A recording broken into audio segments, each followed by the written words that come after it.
Boleh start buat dropship. Time tu aku dapat collect dalam 10,000 ke lah. Time tu aku pernah buat dropship tau. PKP time tu, mana boleh buat duit, cuba boleh start buat dropship. Time tu aku dapat collect dalam 10,000 ke lah. Modal tak ada, free sebab dropship kan. Time tu aku buat hoodie, baju, seluar semua. Time tu dulu, aku dapat modal 20, aku jual balik 40. RM20 aku ambil untung atasnya. Benda tu bukan repeated product tau. Orang dah ada, orang tak nak beli dah. Aku nak marketing pun susah. Dah sampai bulan ketiga tu dah tak ada, aku dah tak ada sale lah. Aku dah lepas tu dengan modal 10,000 benda ni aku search kat TikTok.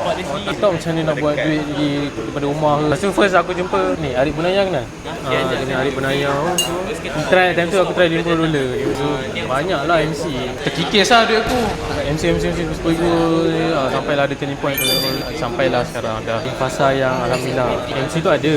Tak tipu lah tu MC. Kat Malaysia pakai ni je. Ni betul aku hadiahkan, aku celebrate untuk semua student-student yang cemerlang SPM. Kau tengok dapatlah dalam 600 belanja ramai-ramai ni makan. Aku tak kenal pun masing-masing ni. Aku promote kat TikTok itu siapa yang ni. Siapa yang aku tak reply tu minta maaf sebab ni semua yang cepat, ni semua yang reply cepat.